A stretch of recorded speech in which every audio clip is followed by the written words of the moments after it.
If the recent Hitman trilogy is to be believed, the world of hired assassins is an impossibly glamorous non-stop whirlwind of international travel, luxury hotel suites, impeccable tailoring, and swanky parties. One last tango, 47.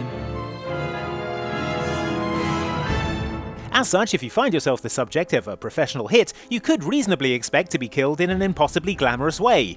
Maybe you'll be sniped while at the wheel of an exotic race car while tearing through Miami, or crushed by $1 million lighting rig while walking the runway of a Parisian fashion show.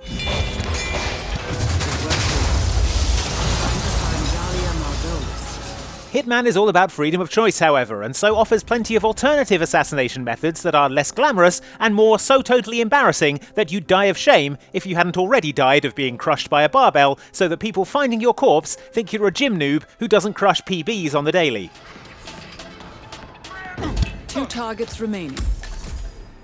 Watch on for the 10 most embarrassing Hitman kills that your freshly made ghost will be begging the obituary writer to keep out of the newspapers. Enjoy! Now listen carefully. ICA exams aren't normally this difficult. Not only was the airfield a virtual fortress, but he even added additional guards. Sodas wants you to fail. He considers you a threat, and this way, your unfortunate exit from the program won't raise any eyebrows. Well, if he thinks we're bowing out, he is sorely mistaken. Good luck, Initiate. The first mission of Hitman, known as The Final Test, takes place in an ICA training facility, and the conceit of the mission is that you are 47 taking his final practical exam to become a professional murderer. You can tell he's nervous. The level is meant to be an exact simulation of a real mission once undertaken by the ICA's training director, but everyone on the level is a real human actor, not a crash test murder dummy, which, I hope they get paid well. Now be gentle. He's an actor. The training target is US chess master turned Soviet spy Jasper Knight, who is about to defect, apparently, in a fighter jet. I'm not crazy about airplanes. Is it going to do that thing where it flips on its head? I don't like that one bit. Not one bit. Don't worry, you're in good hands. The skill overlap between playing chess and piloting a jet being minimal, Jasper Knight needs to be given some pointers in how to operate the plane's many controls. At which point, you can step in, reactivate the disconnected ejector seat system, and allow Jasper Knight to launch himself into the stratosphere in a very public, very embarrassing, definitely fatal accident. Pull the ejector seat handle. Right. Here it goes. Pull.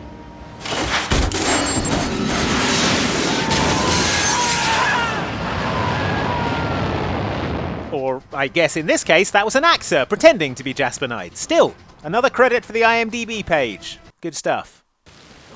This seriously needs to step into this century. It's not safe at all.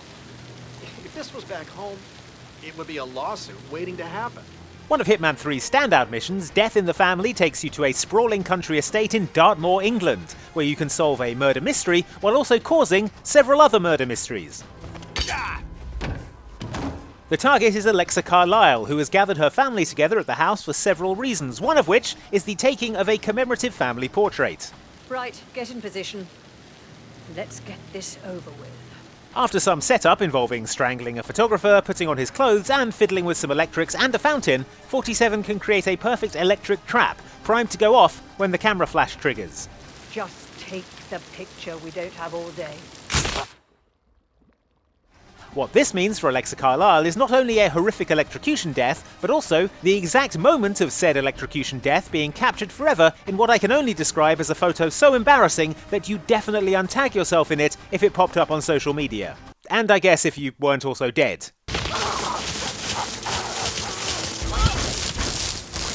Maybe not one for the family mantelpiece. Hey kids. We get an alert, we both swipe our cards, and bingo. Lockdown. Well, what if the other guard is using the bathroom? Well, it's time. So if that should happen, I should be able to run down and activate the other swipe as well. But I guess that will need a little practice. Happy to not be at work tomorrow. Sounds like a lot of running around. It's what we're paid to do. Yeah, and it'll probably never happen.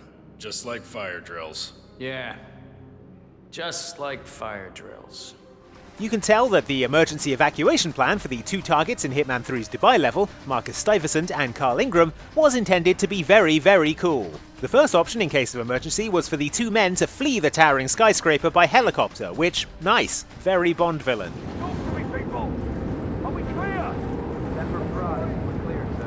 If something were to happen to the helicopter pilot, however, say him being accidentally brutally shot to death by a passing hitman, then the two targets would switch to Plan B, which is base jumping from the roof of the building in cool futuristic skydiving suits.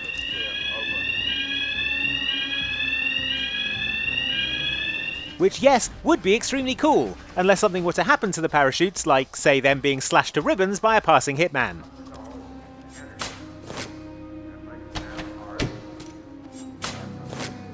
Then I imagine their daring escape would be less The Spy Who Loved Me and more The Spy Who Ragdolled Almost a Kilometre to the ground screaming the whole way. Less catchy title, much funnier to watch.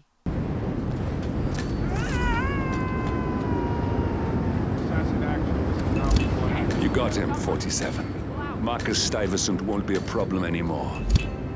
Let's move on to Carl Ingram. We're not done yet. Is the fan good to go? I know they're still trying to find the right lines for the shoot, but in case they do, we need to be ready with the tech. You bet. I had to hack the controls to reduce the power output of the machine. I don't know where Ranga got this thing from, but it's powerful enough to blow the entire set from the roof. Yeah, we don't need any accidents on this final shoot. One of the targets on Hitman 2's Mumbai level is Dawood Rangan, a Bollywood film producer who has also cast himself in his latest film, playing against type as a sexy pirate who gets to make out with the lead actress. I'm here, my lips are ready for the final, most important shot of the film. Charisma, are you ready? As ready as I'll ever be. It's not just Rangan who can appoint himself to positions he's wildly unqualified for, however. 47 can as well, by getting a crew disguise and being put in charge of the big fan that the production is using to A, make Rangan look windswept and heroic, and B, blow rose petals around during this obviously very romantic scene. Oh, that would! You saved me, didn't you? Yes. The witch rests in hell now.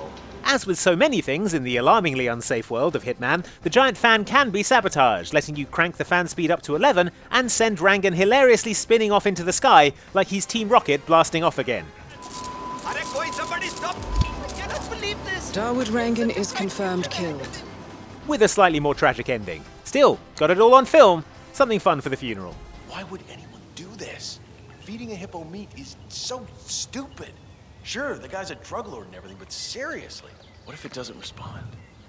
I don't speak Spanish. I mean, maybe it only understands Spanish. No, it's fine, it's fine. I'm a professional hippo whisperer. I can do this. Okay, I just gotta find a way to get it out of that tunnel.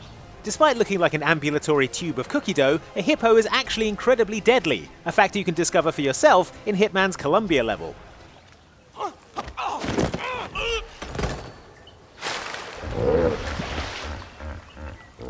It seems Rico Delgado, head of the Delgado drug cartel, has bought himself the ultimate status symbol, a pet hippo who he will pop by to visit once you coax it out of its hiding place with a meaty bone. Now, wait right here.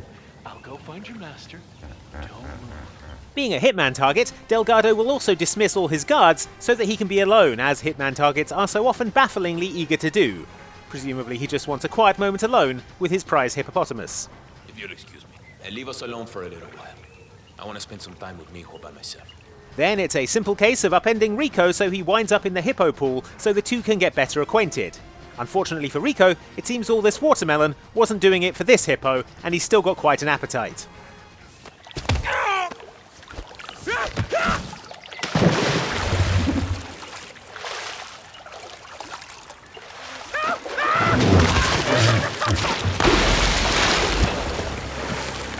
Rico Delgado has been eliminated. Nicely done. An undignified end for a crime lord, especially when his obituary states that he was killed by a hungry hippo. I have a few minutes to spare, Roberto. Why don't we practice? Sure, Mr. Crusoe. Yeah, let's see your moves. Not bad. Definitely improving. The ICA has plenty of assassination methods at its fingertips, and folks in the lab are always cooking up new gadgets for their agents to use in the field. But honestly, this next one is less high-tech spycraft and more joke shop prank turned deadly. That's because it's an exploding golf ball, a tightly packed wad of explosive designed to detonate when struck and then fashioned to look like something you'd spend an afternoon whacking down a fairway.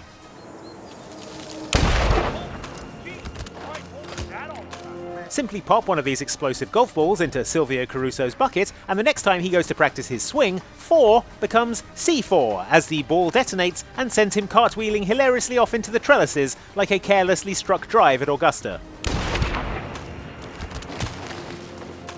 Target down. Next up, Francesca DeSantis.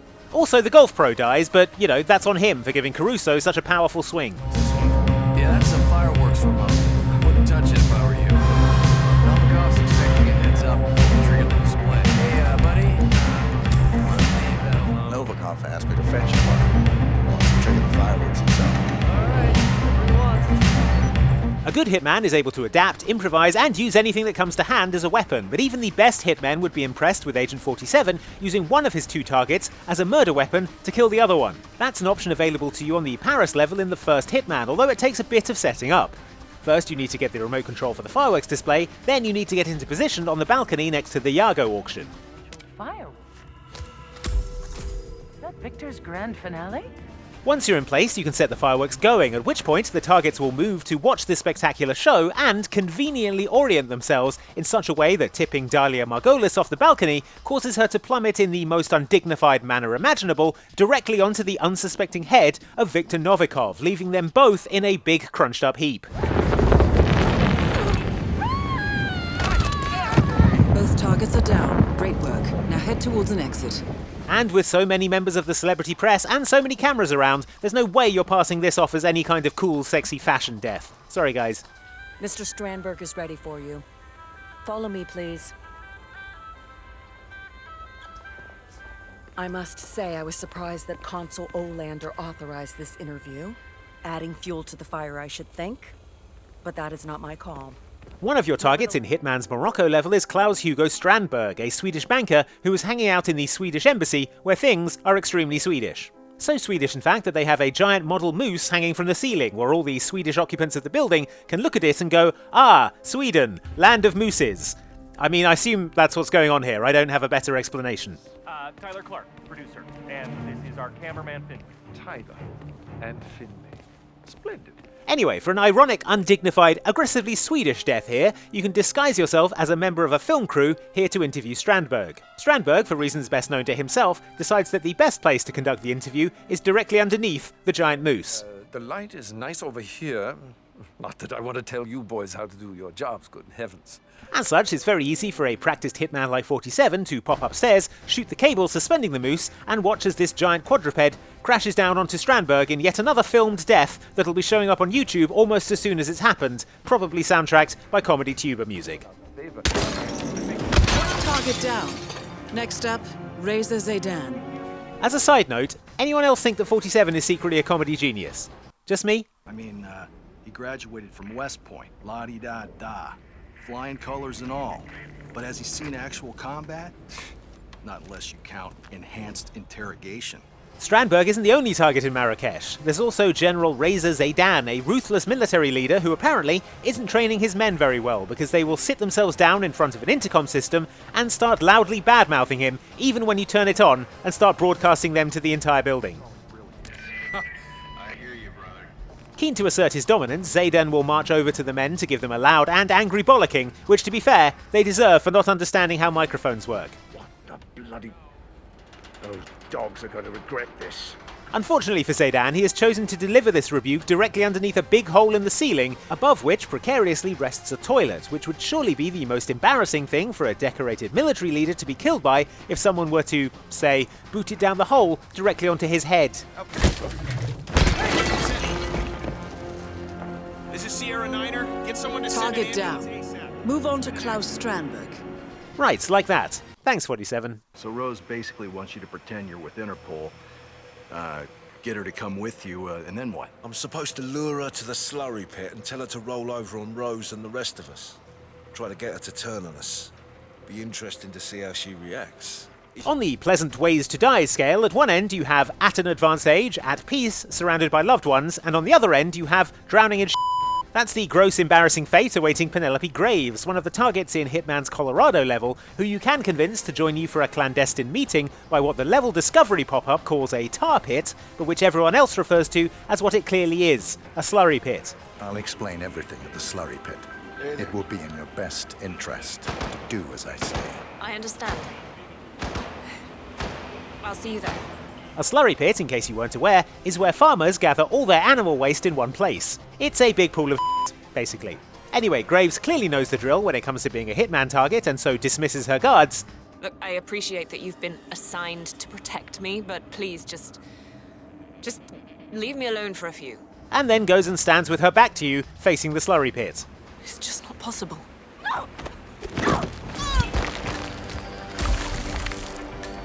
Graves is down. Excellent work, 47.